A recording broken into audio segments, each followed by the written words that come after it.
po mga katrops, bali, bumili tayo ng salmon. Iisipin muna natin kung anong luto. Pero ang naiisip ko ay fried lang. Then wala ko masyadong alam kung paano lutuin ang salmon. Pero try kong fried or try ko rin na butter salmon. Kaya hugatan muna natin siya mga katrops.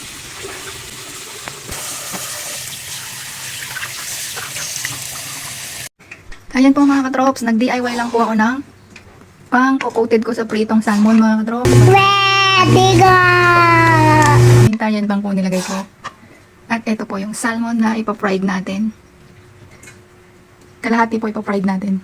Bali, ayan po, mag-umpisa na tayo. Ito po yung salmon, ganyan. Para po makatipid, hindi na ako gumamit ng itlog. Wow! Pero kayo po kung gusto nyo maglagay ng itlog, pwede naman po. Nasa inyo po yan.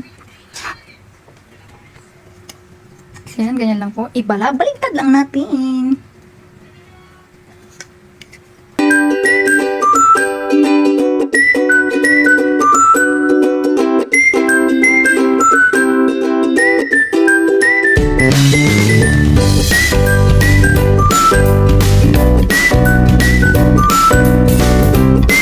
Ayan po mga katrops, bali nagpainit na tayo ng mantika para sa ipiprito nating salmon mga katrops. Ayan na po mga katrops, mag-uumpisa na tayo mag-prito. Ayan, ilagay lang natin lahat dyan.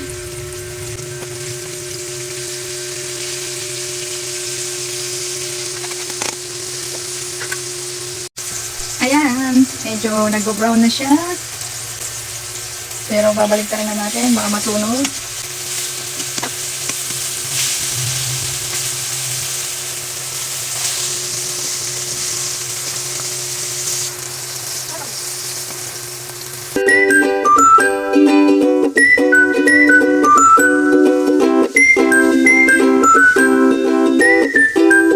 Ayan na po mga katrops ang naluto nating salmon. Itsurang masarap. Itsura lang po mga katrops. Hindi ko alam kung anong lasa. Para sa chicharon na malutong-lutong. Oh, parang chicharon talaga. Tingnan nyo naman ang lutong. Ayan ang lutong. At ayan nga po mga katrops, mainit na yung ating kawali at magbabutter salmon naman tayo mga katrops. Hindi ko lang kung sino na nakagawa nito. Oh. Dahil parang maiba naman po ang lutuin natin sa isda. Ayan, tunawin po muna natin yung ating butter.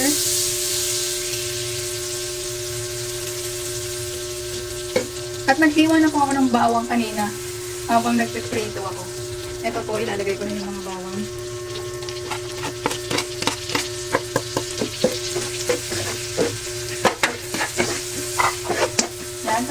Mekos-mekos lang natin hanggang matunaw ang ating butter. Ganyan lang. At ayan nga mga katrops, nag-brown na yung ating bawang. Ilalagay na natin yung ating salmon.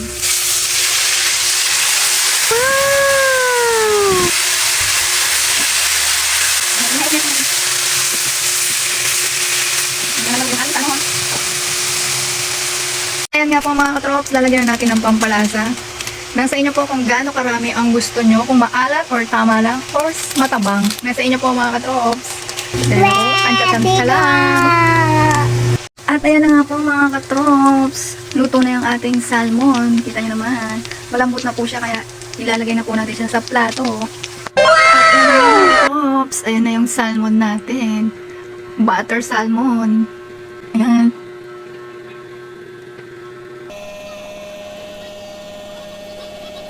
At ito naman po yung salmon natin na maanghang. Ayan, dahil mahilig po tayo sa maanghang, kaya laging dalawang klase ang ating ginagawa. Isang maanghang at isang hindi. Ayan po mga katrops. Yummy, yummy, yummy, yummy meal time. Yummy, yummy, yummy, yummy meal time. Yummy, yummy, yummy, yummy meal. Ayan po, lagi tayo may audience in pack. Ayan, ang ating alaga. Nahiya pa, ayan na. Ayan po ang ating alaga. At eto na nga po yung ating mga naluto sa salmon. Wow! Ayan po yung maanghang. At ito po yung hindi. Yummy, yummy, yummy, yummy, yummy. At ito naman po yung fried nating salmon. Yummy, yummy, yummy, yummy, yummy. Lahat po yan ay puro salmon para iba-ibang lasa. Wow! Kaya tara na mga katrops. Tikman na natin at kainan na. Kaya hanggang dito na lang mga katrops. Kakain muna kami. Salamat po sa panonood. Ingat po palagi. God bless. Bye-bye.